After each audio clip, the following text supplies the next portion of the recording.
그럼 기도하고 시작하도록 하겠습니다. 기도하겠습니다. 하나님 아버지 감사합니다. 하나님께서 은혜 내려주셔서 이렇게 세월이 빨리 가는데 저희로 하여금 깨어있게 하시고 종말론 성경 공부를 통해서 주님의 재림을 바라보게 하여 주시니 감사합니다. 하나님 깨어있고 하나님 충성스러운 종이 되어서 때에 따라서 우리의 임무를 잘 감당하는 하나님의 사람이 될 수 있도록 지혜를 허락하여 주시옵소서. 이 시간 네. 듣는 자나 전하는 자나 한 가지 은혜로 함께하여 주옵소서. 예수님의 네. 이름으로 기도하옵나이다. 아멘. 네. 예, 오늘은 종말론 제6과 종말의 징조에 대해서 알아보도록 하겠습니다. 근데 이제 이것을 알아보기 전에요. 지난번에 죽음을 우리가 실제로 맞닥뜨릴 때에 굉장히 무섭고 마음이 굉장히 뭐라 그럴까? 내가 이게 죽음의 준비가 되었는가 싶고 죽음이 하나님을 만나는 예수님을 만나는 그런 과정이라고 이론적으로는 아는데 실제적으로는 굉장히 그게 두렵다 이렇게 이제 말씀을 하셨어요. 이제 그것에 대해서 조금 말씀드리려고 합니다. 예수님께서 십자가에 달려 죽으실 때 이제 임종하실 때 하신 말씀이시거든요. 임종하실 때 누가복음 23장 46절에 나와요. 이렇게 말씀하셨어요. 예수께서 큰 소리로 불러 이르시되 큰 소리라고 하셨어요. 그러니까 부르짖는 소리처럼 큰 소리로 불러서 말씀하셨어요. 아버지 내 영혼을 아버지 손에 부탁하나이다. 이렇게 말씀하셨어요. 아버지 내 영혼을 아버지 손에 부탁하나이다. 이것을 큰 소리로 말씀하셨다는 거죠. 되게 절박한 부르짖음이었습니다. 그리고 이 말씀을 하신 후 숨지시니라 이렇게 되니까 임종하실 때 이렇게 말씀하셨다는 거죠. 죽음을 마주 대할 때 우리는 예수님의 모범을 생각할 수 있습니다. 예수님께서 임종을 맞이하실 때 굉장히 치열한 어떤 영적인 전투 가운데에서 임종을 맞이하셨다는 거죠. 편하게 죽음을 맞이하시지 않으셨다라는 것입니다. 죽음을 마주대할 때 예수님께서 힘을 얻으신 시편이 있어요. 그 힘을 얻으신 시편이 바로 시편 31편입니다. 거기 이렇게 나오죠. 5절에 내가 나의 영을 주의 손에 부탁하나이다 이렇게 나옵니다. 이것을 인용해서 좀 아까 누가복음 23장 46절에서 아버지 내 영혼을 아버지 손에 부탁하나이다 이렇게 하신 거예요. 이렇게 하나님께 부르짖으신 거죠. 그러니까 예수님의 마음속에는 시편 31편 전체가 예수님의 마음속에 있으셨고 요 시편 31편 전체로 예수님께서 힘을 얻으셨다는 거죠. 언제요? 임종하실 때, 임종 때. 우리는 죽음에 대해서 좀 가볍게 이렇게 생각하는 경향이 있어요. 아직 오지 않을 것 같으니까. 근데 죽음은 사실 가볍지 않은 것입니다. 죽음은 굉장히 엄중한 것이에요. 그래서 그 죽음을 생각하실 때 우리가 굉장히 힘을 얻어야 되는 거예요. 힘을 얻어야 돼요. 근데 어디서 힘을 얻을 수 있냐면 예수님의 임종의 모범에서 특별히 시편 31편에서 힘을 얻을 수 있습니다. 그럼 시편 31편을 한번 이렇게 보시면 시편 31편 10절에 내 일생을 슬픔으로 보내며 나의 연수를 탄식으로 보내며 내 기력이 나의 죄악 때문에 약하여지며 나의 뼈가 쇠하도소이다 이렇게 말씀해요. 우리가 이제 죽음 때 슬픔이 확 밀려올 수 있고요. 그 다음에 탄식이 확 밀려올 수 있습니다. 근데 죽음의 순간에 일생을 돌아보니 아, 내 일생이 이러하구나라는 어떤 우울감이 확 올 수 있는 거죠. 그리고 기력이 굉장히 약하여집니다. 근데 기력이 약하여질 때 보면 죄가 계속 생각나는 거예요. 죽을 때. 아, 죄가 생각납니다. 죽음의 순간이 어떤 영적인 전쟁의 순간이라는 게 이런 뜻이에요. 그러면서 나의 뼈가 쇠한다 이렇게 말씀합니다. 뼈가 안에서부터 싹 썩는 것 같은 그런 느낌이 든다는 거죠. 내가 모든 대적들 때문에 욕을 당하고 내 이웃에게서는 심히 당하니 내 친구가 놀라고 길에서 보는 자가 나를 피하였나이다. 여기를 보시면 대적들이 등장하는데요. 우리가 죽음의 순간에 임종 때 정말 복받는 그런 임종은 뭐냐면 우리 가족이나 사랑하는 사람들이 우리를 이렇게 둘러서 찬송을 이렇게 한다든가 뭐 말씀을 이렇게 옆에서 계속 읽어준다든가 해가지고 우리의 믿음을 끝까지 이렇게 붙잡을 수 있도록 딱 도와주는 것이 아주 복된 임종입니다. 왜 그게 복된 임종이냐면 죽을 때는 온갖 그 영적인 전쟁이 있을 수 있기 때문에 그래요. 영적 전쟁. 저희 할아버지께서 임종하실 때 지금도 기억이 나는데 저희 온 가족이 이렇게 삥 둘러가지고 찬송을 막 불렀거든요. 찬송을 막 부르는데 저희 작은 할아버지가 그때 오셨어요. 안 믿으시는 분인데 너희 뭐 하는 거냐고 이렇게 한번 뒤집으셨어요. 그때 찬송 소리가 멈췄죠. 그때 할아버지께서 작은 할아버지를 쳐다보는 그 눈빛, 그러지 마라 하는 거죠. 그러지 마라. 그거를 이제 작은 할아버지가 지금도 마음 아파해요. 그러지 마라. 왜냐면은 찬송 소리가 굉장히 할아버지에게 힘이 되는 거예요. 그러는데 와서 뒤집어서 찬송 소리를 이렇게 멈추니까 그 임종하시는 중에도 그게 너무 이렇게 힘드셨던 거죠. 그러니까 작은 할아버지에게 그러지 마라 이렇게 하시는 그 눈빛이 있었어요. 그러니까 영적 전쟁 중에 대적들이 이렇게 와서 물론 이제 작은 할아버지가 대적이라는 소리는 아니지만 어떤 영적인 세력이 와서 이렇게 할 수 있다는 거죠. 내가 잊어버린 바 됨이 죽은 자를 마음에 두지 아니함 같고 깨진 그릇과 같으니이다. 죽으면 사람들이 우리를 잊어버리지 않죠. 여러분 우리가 살아있을 때나 우리 자녀들이 이렇게 오고 우리 남편이 우리를 이렇게 사랑해서 또는 우리 아내가 우리를 사랑해서 이렇게 우리를 이렇게 붙잡고 이렇게 하는 거지. 우리가 죽었을 때 우리가 시체가 되었을 때는 어떻게 해요? 시체는 빨리 장사를 지내야 되는 거예요. 그래서 깨진 그릇과 같다. 그러면 깨진 그릇은 누가 그것을 아까워는 하겠지만 바로 치우잖아요. 그런 식이 되는 거죠. 죽음이라는 것이 이런 것입니다. 그러니까 죽음이 이렇게 확 올 때는 이런 감정과 느낌이 온다는 거예요. 내가 무리의 비방을 들었으므로 사방이 두려움으로 감싸였나이다. 두려움으로 감싸일 수 있어요. 예수님도 하나님께 큰 소리로 부르짖으셨다라는 게 있죠. 그들이 나를 치려고 함께 의논할 때 내 생명을 빼앗기로 꾀하였나이다. 이런 영적 전쟁이 있을 수 있습니다.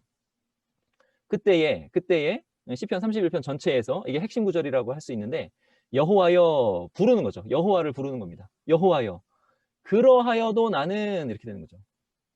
그렇게 죽음이라는 것이 고통스럽고 죽음이라는 것이 큰 영적 전쟁 가운데 있지만 그러하여도 나는 주께 의지하고 말하기를 의지해야 되는 거예요. 의지하고 말하기를 주는 내 하나님이시라 하였나이다 이렇게 하는 거죠. 예수님께서 아버지 내 영혼을 아버지 손에 부탁하나이다 할 때 이런 마음이셨다는 거죠. 사방에서 조롱과 그리고 어떤 심각한 영적 전쟁과 무한 고통, 하나님의 진노라는 무한 고통이 있는 그 중에 아버지 내 영혼을 아버지 손에 부탁하나이다 할 때 그러하여도 지금 엄청난 고통 가운데 있지만 그러하여도 주는 내 하나님이시라 이렇게 주를 의지하는 거죠. 이게 죽음 때에 우리가 계속 죽음을 준비하면서 기도해야 되는 거예요. 저에게 이러한 믿음과 이런 담력을 주옵소서. 주님께서 이런 담력 주실 거예요. 근데 이렇게 하시는 거죠. 주님이 그렇게 하셨어요. 뒤쪽에 보면 내가 놀라서 말하기를 여기 이제 놀라서라는 이게 이제 헬라어 70인경 시편 31편에는 이게 표제어로 들어가 있어요. 표제어로. 그렇게 보면 요거는 임종시랑 비슷하다는 거죠. 임종시. 잠시만요.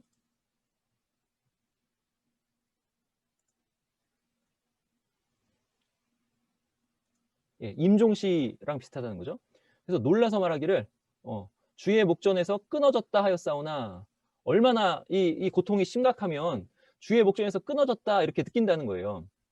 주의 목전에서 끊어졌다 느낍니다. 이게 이러한 고백을 많이 합니다. 정말 예수님 잘 믿는 신자가 정말 잘 믿는 신자가 죽을 때 고통을 굉장히 당할 수 있습니다. 그 암이라든가 또는 이 고통스러운 질병. 자, 이런 질병 가운데 있을 때 하나님이 왜 나를 돌아보시지 않는가? 하나님이 굉장히 멀리 느껴진다. 내가 주의 목전에서 끊어진 것 아닌가? 이런 마음이 들어요. 이게 그렇습니다. 주의 목전에서 내가 끊어졌다라는 그런 마음이 듭니다. 근데 그럴 때 우리가 뭐 해야 되냐면 내가 주께 부르짖을 때에 아버지 내 영혼을 아버지께 부탁하나이다 이렇게 부르짖을 때에 주께서 나의 간구하는 소리를 들으셨나이다 이렇게 됩니다. 그러니까 이 죽음이라는 것이 이 치열한 영적 전쟁이고 어떻게 보면 우리 마지막 징계예요. 우리를 바르게 하려는 우리의 모든 영욕 그 육체의 욕심을 다 내려놓게 하는 그런 마지막 징계인데 이때에 우리가 이렇게 힘들 수 있는데 그때에 우리는 끝까지 예수님을 의지하고 믿어야 된다, 부르짖어야 된다는 거죠. 예수님이 그렇게 말씀하셨어요. 여기 보시면 5절 예수님이 이제 누가복음 23장 46절에서 인용하셨던 그 시편 31편 5절 내가 나의 영을 주의 손에 부탁하나이다 이걸 인용하셨죠. 근데 이 뒤에가 진리의 하나님 여호와여 이거예요. 자, 여호와예요. 여호와 엘 하나님 에메트 진리의 하나님 여호와여. 이게 무슨 뜻이에요? 진리라는 것은 하나님께서 참만 말씀하신다. 그죠? 그럼 하나님의 약속은 참이다. 그럼 하나님은 믿을만 하시다. 이렇게 되죠. 이 죽음이라는 순간에 우리의 믿음이 이렇게 딱 이렇게 힘들 때 하나님이 나로 하여금 예수 그리스도를 믿게 하시고 예수님을 믿는 신앙 가운데 살게 하시고 지금까지 하나님을 의지하게 하신 것이 거짓이 아니라 참이다 이거예요. 그러면 그때 내가 나의 영을 주의 손에 부탁하나이다 할 수 있는 거죠. 이 하나님께서 나를 속량하셨으니 예수 그리스도의 피값을 주고 나를 사셨으니 나는 이제 죽음을 통과하여 예수님께로 간다 이렇게 되는 거예요. 여러분 이게 예수 그리스도의 임종의 모범입니다. 예수님께서 임종으로 이렇게 하시고요. 장사 지내시고 무덤에 계시다가 부활하셨어요. 그러니까 우리의 이렇게 죽으시고 무덤에 계시다가 이렇게 부활하셨죠. 우리의 삶에 아주 비참하고 심각한 것까지 예수님께서 모범을 보이셨습니다. 그러니까 우리는 이 예수님의 그 모범 안에서 예수님을 딱 붙잡고 딱 믿고 나아가는 거예요. 예수님이 얼마나 친절하신지 모릅니다. 죽음이 실제로 다가올 때 얼마나 믿음이 약하여지고 무서운지에 대해서 말씀하셨는데 정말 맞는 말씀이에요. 정말 맞는 말씀이에요. 그럴 때 우리가 시편 31편을 통해서 예수님의 임종을 통해서 힘을 얻으시기 바랍니다. 네, 그러면 이제 오늘 이제 살펴볼 것으로 가겠습니다. 죽음 그 이후에 대해서 지난 시간에 살펴보았고요. 그리고 이번 시간에는 종말의 징조에 대해서 살펴보도록 하겠습니다. 자, 요거 세 가지는 이전에 이미 일어난 일들이면서 아직 일어날 일들 해가지고 그 역사상 이미 일어난 일들 속에 있고 이거는 개인의 앞으로 일어날 일들 이렇게 됐죠. 개인의 앞으로 일어날 일들 4과 5가 그리고 6과부터 11과까지는 이제 온 우주적 종말이다 그렇게 말씀드렸습니다. 네, 종말의 징조에 대해서 말씀드리겠습니다. 이 천국복음이 모든 민족에게 증언되기 위하여 온 세상에 전파되리니 그제야 끝이 오리라 이렇게 말씀하는데요. 여기 그제야 끝이 오리라 해가지고 이게 끝이 언제인지 이렇게 말씀하는 것 같잖아요. 근데 그제야 끝이 오리라는 끝이 언제인지 할까요? 안 할까요? 이렇게 하면은 끝이 언제인지 구체적으로 이야기하는 말씀이 아니에요. 보통 이거를 가지고 많은 선교단체에서는 이제 미전도 종족이 몇 종족 남았다.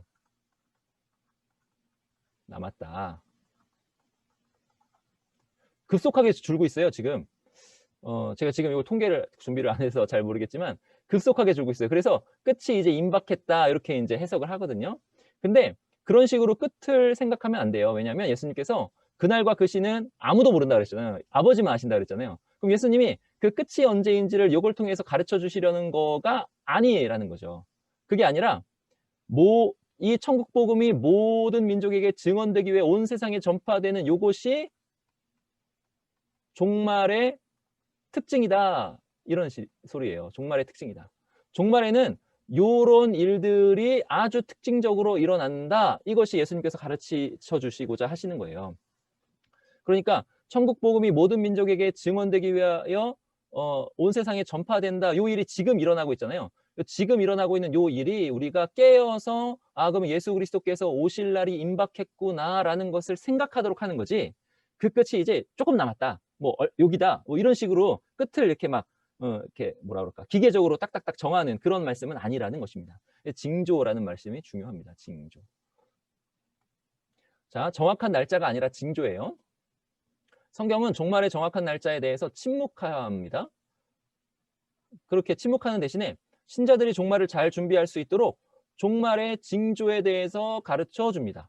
그러니까 종말의 징조에 대해서 가르쳐 주는 것은 목적이 뭐예요? 신자들이 종말을 잘 준비할 수 있도록입니다. 신자들이 종말을 잘 준비하는 것을 목적으로 우리 주님께서는 종말의 징조에 대해서 가르쳐 준다는 거죠. 날짜가 아닙니다. 또 나왔네요. 자, 이거 보세요. 이게 이제 다미선교회 시한부 종말론이에요. 시한부 종말론.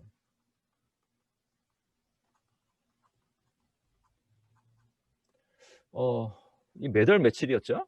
하여튼 오래전이에요. 아주 오래전. 그날 저녁이에요. 이게 10월 28일인가? 하여튼 그날 저녁에 이렇게 모여가지고 이게 이제 날짜를 안다고 하는 사람들의 이렇게 행동하는 특징입니다. 종말이 언제 올 거야? 이렇게 임박했어. 이렇게 딱 그 날짜가 이때야라고 하는 사람들의 행동 패턴이 특징이에요. 자, 이 행동에는 준비하는 게 있나요? 요게 준비라고 이제 얘기할 수 이제 요렇게 하는 게 이제 준비라고 이제 얘기할 수 얘기하는 사람이 있겠지만 요건 준비가 아니죠. 준비는 뭐냐면 예수 그리스도께서 나에게 맡기신 일, 요거를 충실하게 감당하는 게 준비죠. 근데 요런 맡기신 일을 내가 충실하게 감당하고 있는가라는 어떠한 반성이라든가, 그다음에 일에 대한 일을 열심히 한다든가 이런 건 없어요, 지금. 그저 이렇게 와 가지고 기계적으로 그냥 옷이 없어서, 그러니까 요 열렬함을 가지고 '나는 준비했다.'라고 인제 생각을 하는 거죠. 근데 성경은 그렇게 말씀하고 있지 않습니다. 그건 준비가 아니에요. 그 날짜를 이렇게 못 박으려는 하는 사람들의 특징이 요래요. 생각을 안 하고요.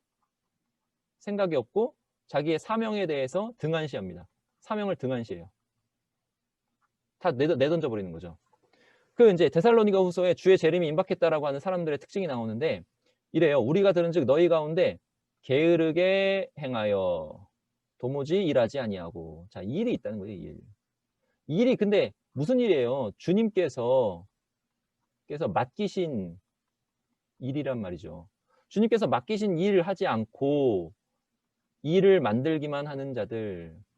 제가 이제 지난 저녁 설교 때 미련한 다섯처녀 말씀드렸죠? 미련한 다섯처녀의 특징. 그들 때문에 일이 망친다 그랬어요. 일이 망친다. 일을 만들기만 하는 자들, 이렇게 되죠. 그러면은 주님이 임박했다라고 하는 그때의 사람들의 특징이 이렇게 된다는 거죠. 이런 자들에게 우리가 명하고 주 예수 그리스도 안에서 권하기를, 자, 예수님의 권함이에요. 주 예수 그리스도 안에서 권하기를 조용히 뭐 하래요? 일하랍니다. 자기 양식을 먹으라. 이게 바로 주님의 권면입니다. 그러니까 징조를 주님이 주시잖아요. 징조. 종말 시대의 특징을 주님이 주시는데, 어떤 표징을 주시는데, 이 징조를 보고 우리가 해야 될 건 뭐냐면 더욱 주의 일에 힘쓰는 자들이 되라, 이렇게 되는 거예요. 근데 이 주의 일이 뭐냐 해서 또 와가지고 막 이렇게 찬송 부르고 막 기도하고 막 그게 주의 일이라고 생각하시는 분들인데 그러진 않아요. 네, 주의 일이 뭔지에 대해서는 계속 천국 말씀드리고 우리가 있는 일상 말씀드리고 우리가 있는 자리 말씀드렸는데 그거예요. 일하라는 거, 일. 또 자기 양식을 먹으라 해서 먹고 사는 문제가 다 하나님의 영광을 위하여 하는 그런 일. 먹고 사는 문제이지만 다 하나님의 영광을 위해서 하는 그런 일을 하라는 거예요. 이거를 잘 생각하시기 바랍니다. 그래서 날짜를 이렇게 해서 말씀하는 그런 종말의 징조나 그러니까 날짜를 딱 말씀하는, 다시 얘기할게요. 날짜를 딱 집어서 이야기하는 사이비들의 결과는 이거예요. 일하지 않고 일을 만들기만 하는 자들이 양산된다는 거죠. 그런데 주님은 그것을 그렇게 하지 않으시고 날짜는 모른다 하시고 뭐만 말씀하시면 징조만 말씀하신다는 거죠. 그래서 시대가 보는 것을 자꾸 분별하게 하시는 거예요. 생각하게 하시는 거죠. 아, 이 시대의 특징이 이렇게 지나가는데 이걸 보니까 내가 이 시대에서 이 일을 또 열심히 해야 되겠구나. 그 일을 하게 하시는 거예요. 그게 바로 종말의 징조에 대한 우리의 태도입니다. 자, 마이클 윌킨스라는 신학자, NIV 적용주석의 마태복음 저자예요. 이 신학자는요, 예수님께서 오늘 오시는 것처럼 살고 예수님께서 100년 동안 오시지 않는 것처럼, 이건 뭐냐면 내 평생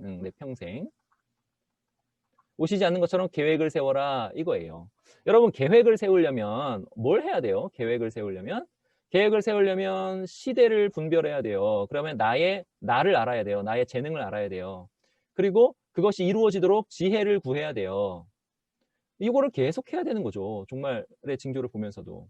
그런데 오늘 하루는 어떻게 해야 돼요? 예수님이 오늘 오시는 것처럼 예수님을 향해서 죽게 하듯 죽도록 충성하면서 사는 거예요. 이게 종말의 태도입니다. 그러니까는 오늘 오시는 것처럼 내가 오늘 그냥 대충 살고 이렇게, 그리고 예수님 오시겠지 이렇게 하면서 계획도 안 세우고 생각도 안 하고 시대도 분별하지 않고 나도 모르고 지혜도 구하지 않고, 이거는 종말에 대한 태도가 아니라는 거죠. 이거를 잘 생각하시기 바랍니다. 예수님께서 징조를 주신 이유는 예수님께서 오늘 오시는 것처럼 살아라. 그런데 오시지 않을 것처럼 지혜를 짜내서 계획을 세워라, 이러는 거죠. 그러니까 기대하면서 소망하면서도 내 삶에 충실하라는 거죠. 내 삶에 충실하라. 자, 세 가지 징조들. 오늘 교재에서 나오는 세 가지 징조들이 있습니다. 성경에 나타나는 징조들은 크게 세 가지로 구분되는데요. 심판의 징조, 그 다음에 대적의 징조, 은혜의 징조입니다. 요 교재는 이제 짧게 나왔는데 요 책에서 나오는 것들이 잘 요약되어 있는 거예요. 요 책에서 나오는 것들이 요약되어 있습니다. 그래서 제가 요 책을 조금 이렇게 곁들여서 설명을 드리도록 하겠습니다. 세 가지 징조들. 심판의 징조, 대적의 징조, 은혜의 징조입니다. 심판의 징조부터. 자, 우리는 자연재해를 통해 최후 심판을 떠올립니다. 자연재해를 볼 때마다 최후 심판을 떠올린다. 이렇게 되면은 요 최후 심판을 떠올리면서 이제 뭐 하라는 거예요? 아까 말씀드렸듯이 자기 일, 사명, 시대 분별 이런 거를 해서 충실히 감당하도록 지혜를 구하고 하는 일들을 하는 거죠. 최후 심판을 떠올리며.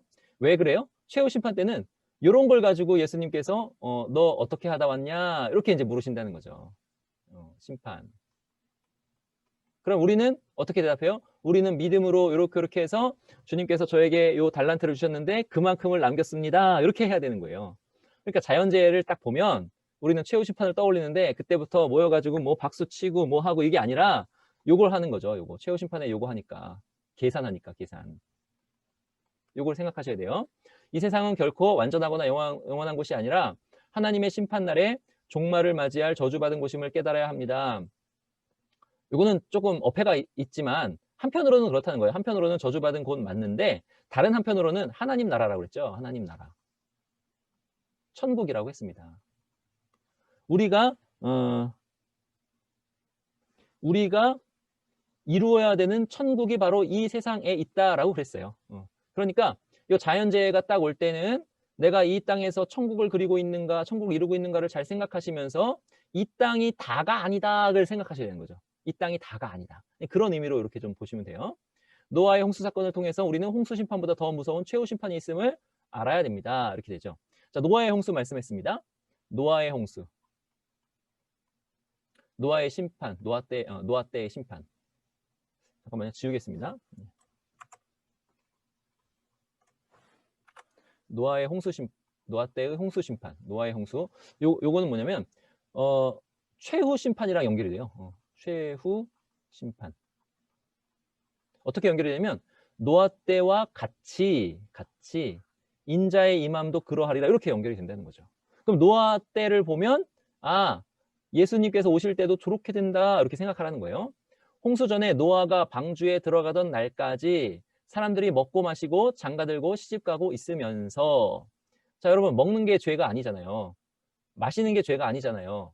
장가들고 시집가는 게 죄가 아니잖아요. 지금은 장가들고 시집 가야 되는 시대입니다. 그걸 자꾸 얘기해야 돼요. 빨리 장가가고 시집 가라고. 근데 참 시대가 어려워서 이제 못 가는 것도 있으니까 청년들에게 너무 이렇게 가라고 할 수는 없는 게 좀 마음이 아픕니다. 그렇지만 하여튼 그 장가들고 시집가고 아이를 낳고 이런 것을 권장해야 되는 시대예요. 근데 여기서는 그걸 가지고 지금 정죄하잖아요. 정죄. 근데 이거 자체가 죄가 아닌데 왜 정죄하죠? 왜 정죄하냐면 심판이 임박해 있다는 거를 생각을 안 해요. 전혀 생각을 안 해요. 지금 노아의 방주가 뚝딱뚝딱 지어져 있고 그게 눈에 보이는데 그걸 생각을 안 한다는 거죠. 그러니까 그거를 생각을 해서 먹어도 마셔도 장가가도 시집가도 다 주 예수 그리스도의 이름으로 하고 믿음으로 해야 되는데 그러지 않았다는 거죠. 그걸 정죄하는 거예요. 근데 그렇게 있으니까 아무 생각 없이 있으니까 홍수가 나서 그들을 다 멸하기까지 어떻게 해요? 깨닫지 못하였다. 징조를 깨닫지 못하였다 하는 거죠. 그러니까 노아의 홍수를 딱 보면서 이게 8명 빼고 다 그랬다는 거예요. 이게 얼마나 무서운 일입니까? 인자가 임할 때 믿음을 보겠느냐 주님께서 말씀하셨어요. 그러니까 이거 깨어 있어야 되겠다. 이 깨어 있는 게 보통 어려운 게 아니구나 생각하셔야 되는 거죠. 깨닫지 못하였으니 인자의 임함도 이와 같으리라. 그러니까 노아의 홍수를 보시면 최후 심판을 생각하시고 최후 심판 생각하시면서 하나님께 영광 돌리는 삶에 대해서 자꾸 깨어 계셔야 됩니다. 여기 보세요. 심판의 징조 누가복음 21장 13절에서 11절에서 13절 곳곳에 큰 지진과 기근과 전염병이 있겠고 또 무서운 일과 하늘로부터 큰 징조들이 있으리라. 이렇게 말씀하시고 이 모든 일 전에 내 이름으로 말미암아 너희에게 손을 대어 박해하며 회당과 옥에 넘겨주며 임금들과 집권자들 앞에 끌어가려니와 이 박해죠. 박해. 근데 보세요. 이 일이 도리어 너희에게 뭐가 돼요? 증거가 되리라 말씀합니다. 증거가 되리라. 그러니까 요런 것들이 있다. 그러니까 이 시대, 여러분 이 시대에 요런 것들이 있는 거예요. 이 시대에.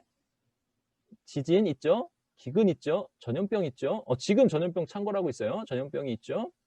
또 무서운 일, 하늘로부터 큰 징조들, 요거는 엄청난 징조들이 아직은 없지만 그때는 있을 것입니다. 근데 하여튼 요거 이미 있는 것들, 요거 이미 있는 것들.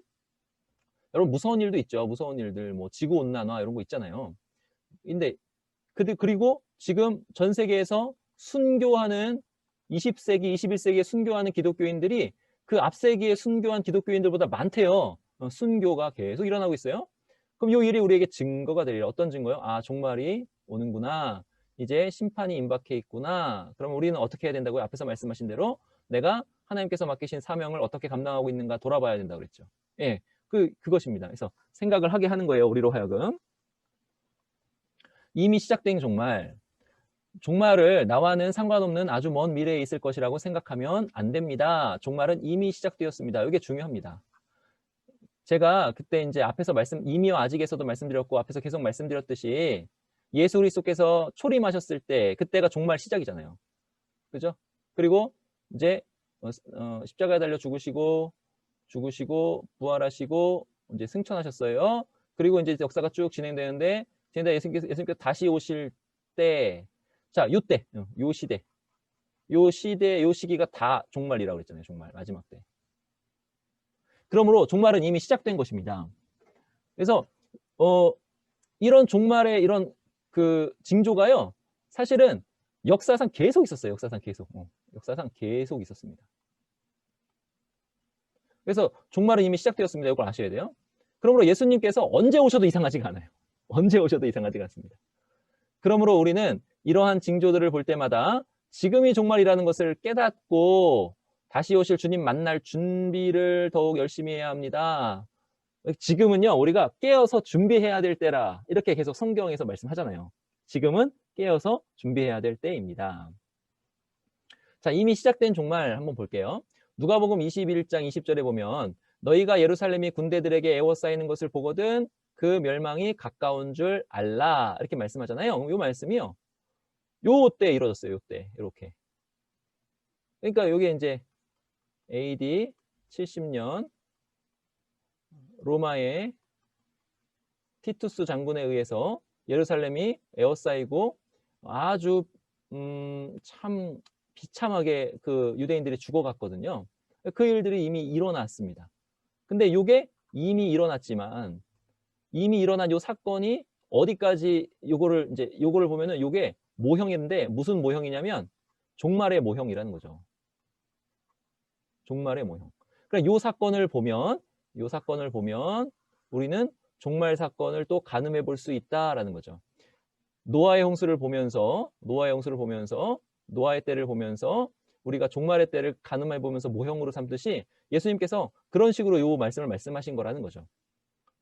자, 그렇게 보시면 됩니다. 장차올 종말, 이날은 온 지구상에 거하는 모든 사람에게 이 말이라. 모든 사람에게 이 말이라. 자, 앞에는 예루살렘에 거주하는 예루살렘 거주민, 이들에게 일어난 아주 비참한 종말인데 요 종말을 가지고 어디를 보냐면 모든 사람에게 이 말 종말을 보는 거예요. 그러니까 이제 요거를 어떻게 보시면 되냐면 여러분 이렇게 산이 하나 쫙 있어요. 산이 쫙 있습니다. 그런데 차를 타고 딱 가는데 이렇게 차를 타고 이렇게 산을 어떻게 그려야 되지? 잠시만요.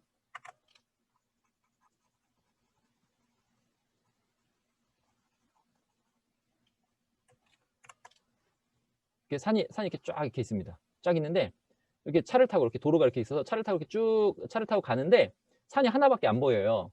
근데 이렇게 가는데 이렇게 도로가 이렇게 산 옆으로 이렇게 갑니다. 여기 산 옆으로 가요. 산 옆으로 갔더니 이게 어떻게 돼 있는 거냐면 산이 이렇게 하나로 보였는데 저 도로 타고 쭉 앞으로 가니까 산이 저 뒤에 이렇게 또 이렇게 있는 거예요. 도로는 이렇게 나 있고 이렇게 간 거죠. 도로가 이렇게 간 거죠. 이렇게. 자, 예수님께서 딱 보셔서 이 산을 하나처럼 말씀하신 거죠. 그러니까 이게 시대를 통시적으로 통시적, 그러니까는 시간을 다 통과해서 통시적으로 예언하셔서 산을 하나처럼 말씀하셨는데 사실은 그거를 이제 쭉 가까이서 가서 보니까 두 개의 산이 있는 거예요. 예루살렘의 멸망도 있고 그다음에 예수님의 재림에 의한 종말도 거기 그 예언에 있다는 겁니다. 그래서 이미 시작된 종말과 장차 올 종말이 같이 예언되어 있는 거예요. 온 지구상에 거하는 모든 사람에게 이 말이라, 이 말씀이 그겁니다. 이러므로 너희는 장차 올 이 모든 일을 능히 피하고 인자 앞에 서도록 뭐 하라고 그래요? 항상 기도하며 깨어 있으라 말씀하십니다. 항상 기도하며 깨어 있으라. 자, 기도는 왜 한다고 그랬죠? 기도는 왜 해요? 이제 기도를 왜 하냐 해서 기도는 기도 제목이 있으니까 하잖아요. 기도 제목이 있다는 건 뭐예요? 내가 이룰 일이 있다는 거예요. 사명이 있다는 겁니다. 사명을 이루도록 지혜를 구하라 그러잖아요. 그러니까 항상 기도하면은 일과도 연결됩니다. 기도하며 깨어 있으라, 준비하라는 거죠. 최후의 심판. 아까 말씀드린 거 생각해 보세요.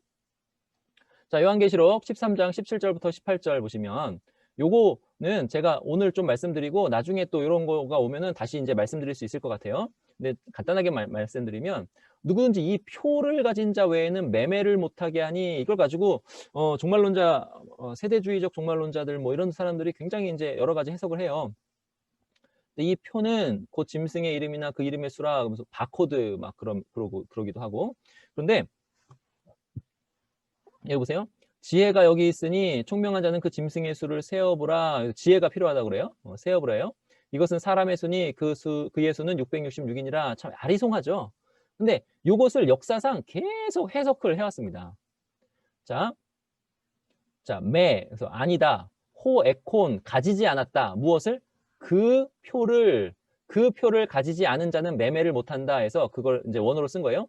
그 표를 카라그마 이렇게 있습니다. 카라그마. 토 해가지고 이제 정관사. 그 표를 토 카라그마 그 표를 메호 에콘 가지지 않은 자는 매매를 못한다. 요건데요. 요게 요 카라그마예요. 카라그마의 뜻이 뭐냐면 이거는 동전이나 도장에다가 딱 찍는 거라는 거죠. 딱 찍는 거. 동전이나 도장에다 딱 찍는 거. 근데 이게 나중에 어떻게 바뀌었냐면 de-identification marker로 바뀌었대요. 그러니까 뭐냐면 정체성을 이렇게 보여주는 것, 마커, 정체성을 보여주는 것으로 바뀌었다. 이 단어가. 그래서 이게 뭐냐면 그것을 가진 사람들이 유일한 그런 브랜드 마크 해가지고 자기가 어떤 자냐, 어떤 브랜드냐, 어떤 자냐라는 것을 이렇게 알려주는 그런 마커가 됐다, 그러니까 표가 된다. 이게 이제 카라그마라는 거예요. 근데 이 카라그마라는 단어가 실제로는 요 1, 2세기에 황제의 옥새를 나타내는 단어로 쓰였어요. 그러니까 이 표를 받는다, 그럼 황제의 옥새를 나타내는 단어로 쓰였어요, 이때. 그럼 요한계시록이 아까 요한계시록 13장인데 요한계시록이 예언인데요. 이 예언이 누구에게 하는 거냐면 당시 사람들에게 한 예언이에요. 당시 사람들에게 위로를 주는 예언이 요한계시록이거든요. 그래서 특별히 시대를 쭉 이렇게 지나오면서 박해를 받는 사람들은 다 요한계시록 안에서 위로를 받았어요. 그래서 요건 어떤 위로를 받았냐면 요 카라그마 황제의 옥새 이게 무슨 역할을 하는 거냐면 이거는 이제 기록에 나와 있어요. 데키우스 황제 시대 때 제사 증명서를 가지고 있지 않은 사람은 이게 제사 증명서는 뭐냐면 이게 황제에게 자기가 제사를 지냈다. 그렇지. 황제에게 제사를 이제 뭐 신당에 가서 신당 뭐 에베소 신전 해가지고 뭐 주피터 뭐 이런 이 로마의 각종 신들이 쫙 있는데 그 신들 중에서 황제가 신이에요. 그럼 거기 신전에 가가지고 황제에게 제사를 지내야 돼요. 그럼 황제에게 제사를 지낸 다음에 제사 증명서를 떼줘요. 카라그마가 딱 찍힌 제사 증명서를 떼어주겠죠. 그럼 이 제사 증명서를 받은 사람만 당시에 이제 길드가 있어요. 길드. 이 길드는 이제 상업 뭐라 그러지? 상업 단체라고 그러나? 그래서 이 길드에 속해야지만 매매를 할 수 있거든요. 근데 이 길드에 속할 수가 없어요. 제사 증명서가 없으면. 당시에 이랬다니까요. 그러니까 이 제사 증명서가 없으면 이 길드에 속할 수가 없으니까 매매가 안 되는 거예요. 그러니까 얼마나 굶주림 가운데 힘들게 기독교인들이 살았겠어요. 왜? 황제에게 제사를 안 지내니까. 요한계시록 당시에 이랬습니다. 요 당시에. 그럼 요 당시에 요 표를 딱 이야기할 때 사람들이 딱 알아들었겠죠. 아, 이렇게 되는구나. 내가 이 표를 안 받아서 지금 힘들게 사는데 표를 안 받는 게 맞구나. 이렇게 되는 거예요. 그때 당시에. 근데 이제 그때 당시에 이제 네로라는 사람이 핍박을 많이 했는데, 또 네로를요 아람어로 음역을 하면 그 어떤 단어가 나와요. 그 단어를 게마트레아는 뭐냐면 그 자음에 숫자를 붙이는 걸 게마트레아라고 그래요. 자음에 숫자를 붙이면 666이 나옵니다. 그래서 이 네로를 660이라고 해석을 하는 해석이 있어요. 근데 이제 이 해석이 나중에는 그 천주교에서 마틴 루터가 666이다라고 하고요. 막 이런 해석들이 쭉 있어요. 그러니까 요거는 666은 누구다라고 하는 게 역사상 계속 되어 왔던 거예요. 그래서 앞으로 이게 바코드다. 이런 해석은 받을 만한 해석이 아닙니다. 그러니까 계속 역사상 계속 이렇게 있었던 일들이에요. 그래서 요한계시록은 이제 그렇게 해석을 하는 겁니다. 좀 아시겠죠? 그래서 요한계시록에서 이렇게 이제 나왔는데, 그 요한계시록의 그 13장 말씀, 어디 갔죠? 이 13장 말씀이, 잠시만요.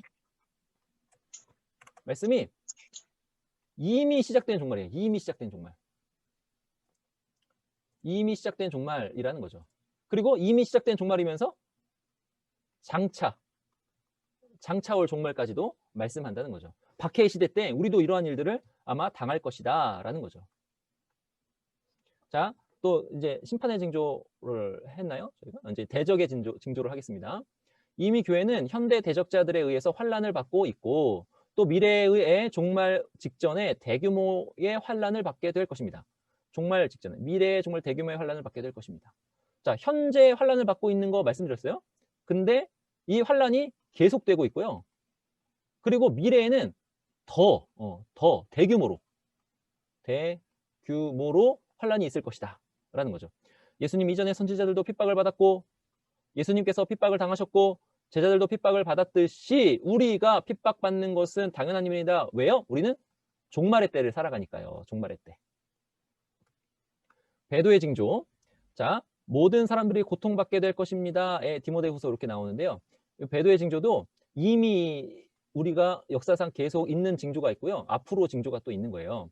그리고 이러한 배도가 점점 심화되어, 앞으로는 점점 심화되어 이렇게 됩니다. 마침내 예수님 재림 직전에 하나님을 크게 배신하는 대배교가 있을 것입니다. 이게 이제 앞으로 있을 일인 거죠. 대배교, 이게 앞으로 있을 일.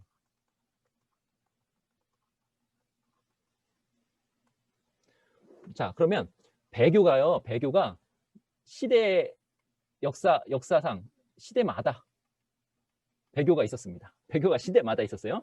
보세요. 출애굽 때 배교가 있었어요, 없었어요? 있었습니다. 하나님께서 이스라엘 백성들을 그 10가지의 재앙, 어떻게 보면 이스라엘 백성들은 징조잖아요. 10가지의 징조를 다 보여주시면서 그들을 얼마나 사랑하시는지, 그들을 어떻게 구별하시는지 다 그렇게 계시하시고 알리시고, 또 홍해를 갈라주셔서 그 밑으로 지나가게 하셔서 세례를 베푸시고, 그렇게 해가지고 출애굽을 딱 하게 하셨는데, 광야에 나온 이스라엘 백성들이 어떻게 합니까? 배교합니다. 여분네 아들 갈렙과 눈의 아들 여호수아 외에는 내가 맹세하여 너희에게 살게 하리라 한 땅에 결단코 들어가지 못하리라. 다 배교하는 거예요.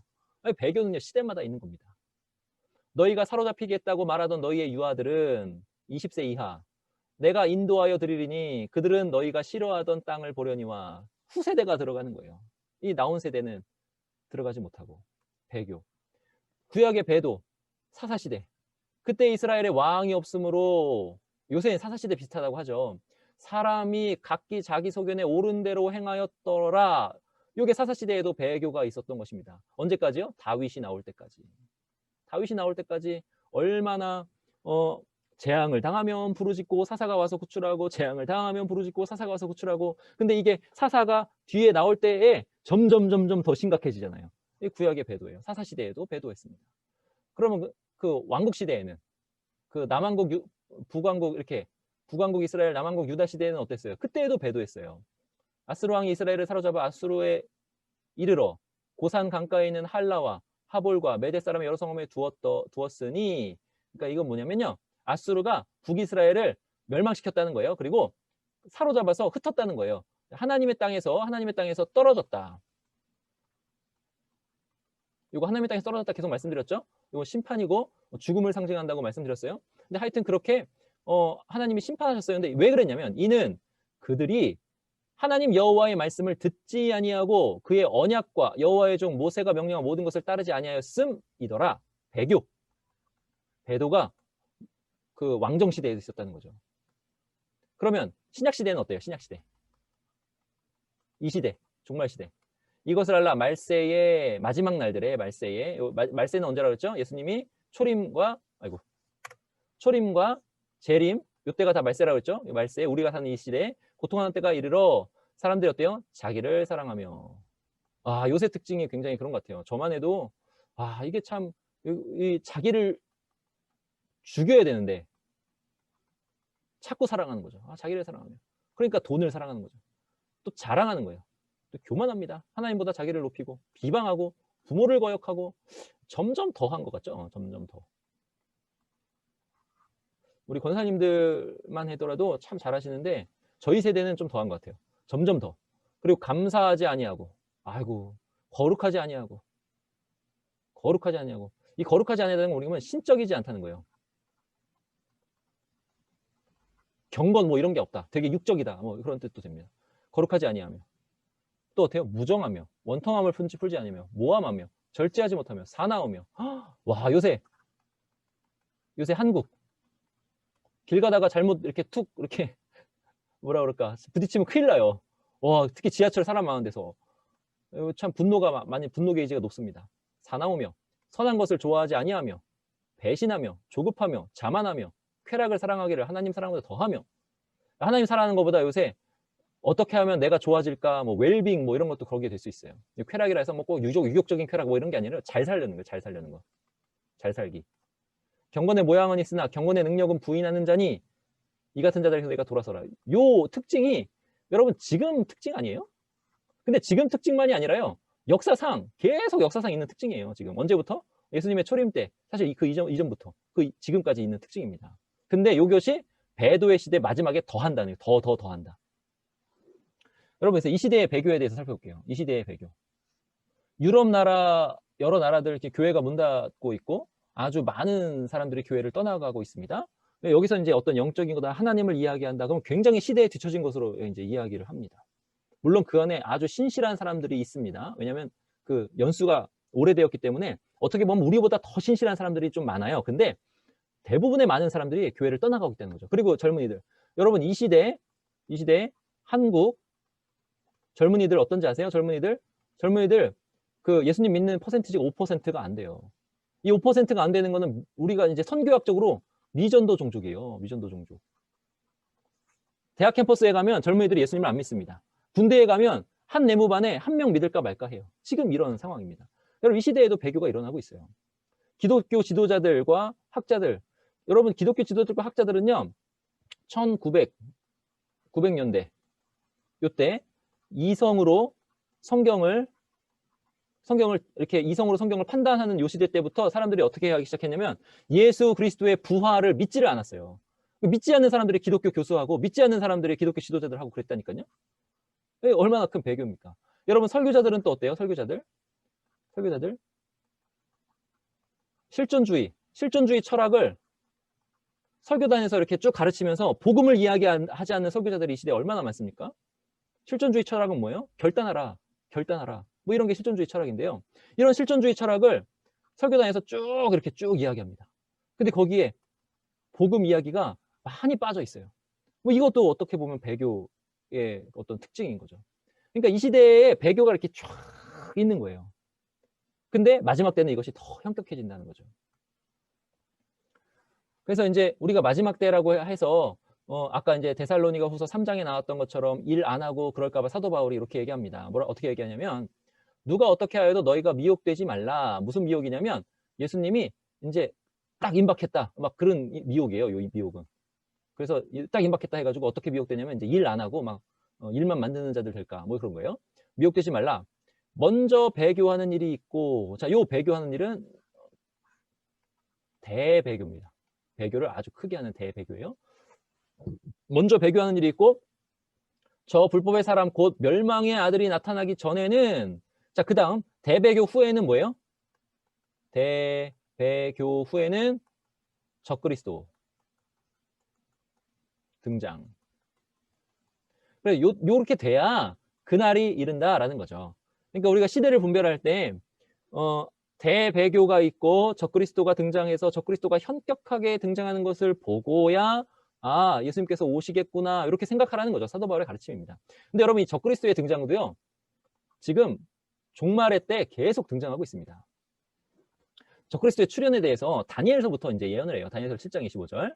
여기 그가는 뭐냐면 이제 뿔인데 뿔이 말을 한다라고 이제 앞에 나오는데 그 뿔이 그가 이제 뿔인데 사람이겠죠. 사람을 의미하는 어떤 그 상징이겠죠. 그가 장차 지극히 높으신 이를 말로 대적하며 지극히 높으신 이를 말로 대적해요. 적그리스도죠. 또 지극히 높으신 이의 성도를 괴롭게 할 거다. 그가 또 때와 법을 고치고자 할 거다. 제도와 규범을 하나님을 대적하는 것으로 만들어요. 성도들은 그의 손에 붙임받아 박해받겠죠. 이런 적그리스도의 출현을 다니엘서부터 말씀합니다. 자, 요게 어떻게 되냐면 안티오쿠스 에피파네스라는 왕. 에피파네스. 안티오쿠스 에피파네스라는 왕이요. 그 이스라엘 성전에다가 그 예루살렘 성전에다가 돼지 피를 막 갖다 붓고요. 거기서 돼지를 제사하게 하고 막 그런 일을 했어요. 그러니까 이때 당시에 다니엘서가 예언한 적그리스도는 이미 안티오쿠스 에피파네스에 의해서 한 번 성취가 되는 거죠. 이 사람이 그때 적그리스도였어요. 그러니까 이런 일들이 역사상 이루어졌고, 근데 다니엘서 7장 25절은 이 사람을 의미하면서도 장차 올 적그리스도까지 의미하는 거죠. 아까 말씀드렸던 산이 하나 있었는데 두 개로 보이는 그런 거. 생각해 보세요. 자, 그 왕은 여기서 이제 다니엘서 11장, 이건 북방왕인데요. 그 왕 북방왕. 자기 마음대로 행하고 스스로 높이고 모든 신보다 크다 하고 비상한 말로 신들의 신을 대적하며 하나님을 대적하는 거죠. 신들의 신을 대적하며 형통하기를 분노하심이 그칠 때까지 하리니 이렇게 돼요. 이는 그 작정된 일을 반드시 이루실 것임이라. 적그리스도의 출현. 역사상 계속되었습니다. 매일 드리는 제사를 폐하며 멸망하게 할 가증한 것을 세울 때에 거기 제사 번제단에다가 에피파네스의 그 제단을 세웠어요. 그 돼지를 이렇게 드리는 그런 거를 세웠어요. 그러니까 이런 것을 세웠단 말이죠. 누가? 안티오쿠스 에피파네스가. 근데 이거를 가지고 예수님께서 다니엘이 말한 바 멸망에 가증한 것이 거룩한 곳에 선 것을 보거든. 아까 말씀드린 거. 근데 요거를 예수님이 또 예언하셨다는 거죠. 그러니까 요게 마지막 때에 또 일어날 거라는 거죠. 근데 마지막 때에 또 일어났는데 AD 70년 디도 장군에 의해서 황제의 형상을 그린 깃발을 들고, 이게 황제라는 이걸 신이라 하는 거잖아요. 그럼 우상숭배잖아요. 그 멸망에 가증한 것을 가지고 예루살렘 성에 입성하는 거죠. 이걸 통해서도 또 이루어졌습니다. 적그리스도가 출현하는 거죠. 역사상 계속. 그리고 요한일서에 보시면 아이들아 지금은 마지막 때라 적그리스도가 오리라는 말을 너희가 들은 것과 같이 지금도 많은 적그리스도가 일어났으니 그러므로 우리가 마지막 때인 줄 아노라. 그러니까 적그리스도가 많이 일어났잖아요. 지금도 많은 이단들이 있죠. 그 이단들을 보면서 우리가 우리는 마지막 때에 살고 있구나를 알고 앞으로 또 현격한 적그리스도가 올 것을 보고 아는 거죠. 이제 그것이 우리의 종말에 대한 태도고 징조를 생각하는 우리의 태도입니다. 그래서 이렇게 말씀하는 거죠. 미혹되지 말라는 거예요. 먼저 배교하는 일이 있고 저 불법의 사람 곧 멸망의 아들이 나타나기 전에는 그날이 이르지 않으니 일 열심히 하라는 거죠. 일하라. 사명 감당하라 하는 거죠. 자, 근데 그 멸망의 사람이 저 불법의 사람이 누구냐 했을 때 저 불법의 사람은 어떤 사람이냐면 데살로니가후서 2장 4절에 대적자. 자, 신이라 불리는 모든 것과 숭배함을 받는 것에 대항한다. 여러분 요새 한번 생각해 보시면 굉장히 물질적입니다. 영적인 것을 아주 없이 하는 거예요. 그러니까 하나님을 굉장히 없이 하는 시대입니다. 그런 시대에서 하나님을 대적하는 대적자라 이렇게 되는 거죠. 그 위에 자기를 높이는 거예요. 내가 이렇게 인간의 실제적인 문제를 해결하지 않느냐라고 하는 사람이 나올 거라는 거죠. 그 적그리스도가 그 종말의 적그리스도가. 하나님의 성전에 앉아, 그러니까 자기가 예배받는 거예요. 자기를 하나님이라고 내세우느냐. 왜 자기를 하나님으로 내세우는 거예요? 자기가 하나님이 하실 수 있는 일들을 막 하니까. 지금 뭐 유전자, 뭐 치료, 뭐 AI 등 물질적인 것으로 하나님이 하실 수밖에 없다라고 하는 어떤 기적을 어떻게 하려는 시도들이 지금 계속 일어나고 있죠. 요런 역사적인 흐름에서 이게 진짜 종말의 때가 가까이 왔구나. 그럼 나중에 어떤 사람이 딱 나와가지고 뭐 어떤 이런 과학으로 할지 뭘로 할지 모르겠지만 이런 걸 가지고 하나님만이 하실 수 있는 일을 하면서 뭐 사람 살리고 뭐 이런 일들을 할 거예요. 그때 미혹되지 말라는 거죠. 근데 그렇게 대적하는 자, 자기 스스로를 신이라고 하는 자가 나올 거다라는 거예요. 불법의 비밀이 이미 활동하였으나 자, 지금은 아직이에요. 지금은 그것을 막는 자가 있다는 거예요. 그러면 지금 이 시대는 지금 우리는 어떻게 살고 있냐면 적그리스도가 지금 막혀 있는 시대에 살고 있는 거예요. 막혀 있는 시대 지금은. 적그리스도가 막혀 있는 시대에 살고 있는 겁니다. 막는 자가 있습니다. 근데 막는 자가 이제 딱 이렇게 딱 걷어주시면 하나님께서 이렇게 막는 거를 딱 걷으시면은 이제 역사의 진행이 있는 거죠. 걷으시면 불법한 자가 나타나는 거예요. 나타나는데 나타나서 그렇게 하다가 주님이 그때 강림을 딱 하시는 거예요. 주 예수께서 그 입의 기운으로 그를 죽이시고 강림하시는 거죠. 그러니까 예수님의 강림의 순서가 그러하다라는 거예요. 이 악한 자의 나타남은 사탄의 활동을 따라 사탄의 활동이 능력과 표적과 거짓 기적으로 나타나는 거예요. 이게. 그러니까 우리가 말씀으로 하나님을 알아가야지 능력과 표적과 거짓 기적, 물론 지금도 의료시설이 잘 발달되지 않는 곳에서는 성령 하나님의 능력으로 어떤 기적이 일어나고 병고침이 일어나는 곳이 있습니다만 그것이 아니라 능력 표적인데 거짓 기적으로 나타나는 것에 대해서 우리가 깨어 있어야 되는 거죠. 와, 그 사람이 하나님인가? 아니라는 거죠. 예수 그리스도만이 오직 참 하나님이시고 참 사람이십니다. 그걸 믿으셔야 되는 거예요. 인간 사람 아니라는 거예요. 말씀으로 그것을 우리가 잘 생각하고 깨어 있어야 됩니다. 근데 이렇게 하니까 얼마나 많은 사람들이 미혹되겠어요. 불의의 모든 속임으로 멸망하는 자들에게 있다. 다 속는 거죠. 이는 그들이 진리의 사랑을 받지 아니하여 진리를 등한시하기 때문에 사랑을 못 받는 거예요. 구원함을 받지 못함이라 이렇게 말씀합니다. 이러므로 하나님이 미혹의 역사를 그들에게 보내서 거짓 것을 믿게 하시는 거죠. 왜 그래요? 사람이 진리를 믿지 않고 불의를 좋아하는 거죠. 불의를 좋아하는 거에서 아까 뭐예요? 현저한 거? 자기를 사랑하고 돈을 사랑하고 쾌락을 잘 살려고 자기만 있는 그런 거죠. 그런 모든 자들로 하여금 심판을 받게 하려 합니다. 하나님, 영광, 사명이 없고 오직 자기만 있는 자들은 이렇게 미혹을 당하겠죠. 왜요? 자기 문제를 당장 해결해 주니까. 적그리스도의 출현입니다. 자, 이제 은혜의 징조 보겠습니다. 이 모든 민족들에게 하나의 증거로서 전파됩니다. 모든 민족에게 복음이 전파된다는 거예요.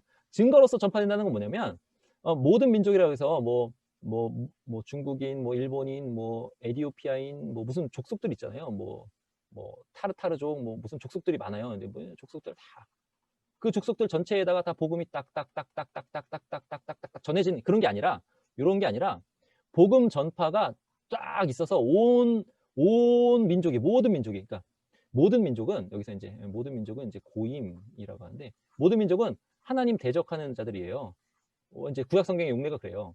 이 하나님을 대적하는 자들인데 이들이 부인할 수 없도록 복음 전파가 복음이 이런 것이다라고 증거로 나타나는 그런 거를 얘기합니다. 그래서 온 세상을 향한 복음 전파는 종말에 가는 뚜렷한 징조인데 그 복음 전파라는 게 그런 거예요.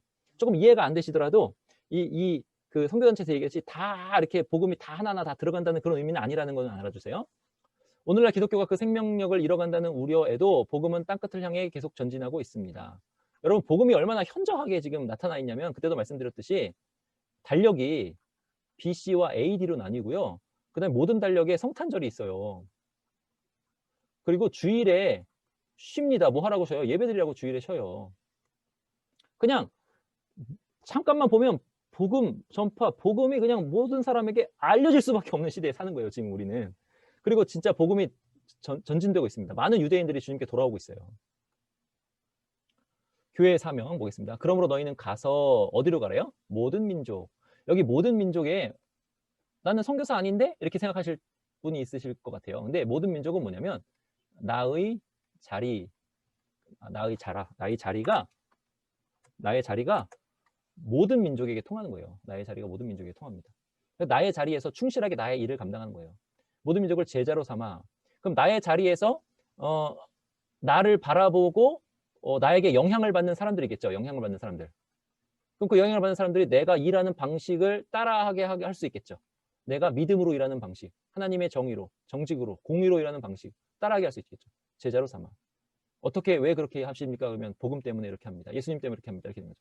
아버지와 아들과 성령의 이름으로 세례를 베풀고 이거는 이제 교회에서 하는 일이죠.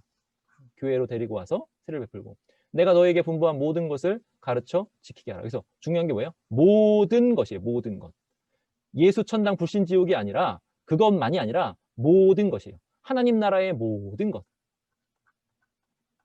그러니까 우리가 1년 365일 말씀을 연구해도 모자른 거예요. 말씀을 1년 365일 연구해도 모자르고요. 매주일 말씀을 들어도 모자란 겁니다. 왜냐하면 삶의 모든 정황이 말씀에 담겨 있으니까 모든 것을 가르쳐 지키게 하라는 거죠. 이게 교회의 사명입니다. 그래서 하나님 나라의 의의가 그리고 하나님 나라 천국이 이렇게 가득하도록 하는 거, 이게 교회의 사명입니다. 이게 종말의 준비입니다. 우리는 종말의 징조를 보고 미리 준비해야 합니다. 미리 준비 뭐 하라는 거예요? 사명을 이루어야 합니다. 재림이 더딜 것이라고 생각하며 종말을 준비하지 않는 종에 대해서 예수님께서 악한 종이라고 꾸짖으셨습니다. 이걸 주목해야 돼요. 악한 종, 마태복음 24장. 만일 그 악한 종이 마음에 생각하기를 주인이 더디오리라. 여러분 이제 종말을 다 이제 공부하셨잖아요. 종말 다 공부하셨어요? 주님이 빨리 오실 것 같아요? 더디 오실 것 같아요? 빨리 오실까? 더디 오실까? 할 때 잘 모르겠습니다. 이게 답이긴 해요. 잘 모르겠습니다. 근데 주님이 당장 오실 것처럼 뭐 하라고요? 오늘 하루 주님께 충성하라 그랬잖아요. 왜요? 지금 보니까 내일 오실 것도 같아요. 그죠? 근데 또 보니까 늦게 오실 것도 같아요. 왜냐하면 대배도가 일어나고 적그리스도가 또 현격하게 그렇게 말씀하니까.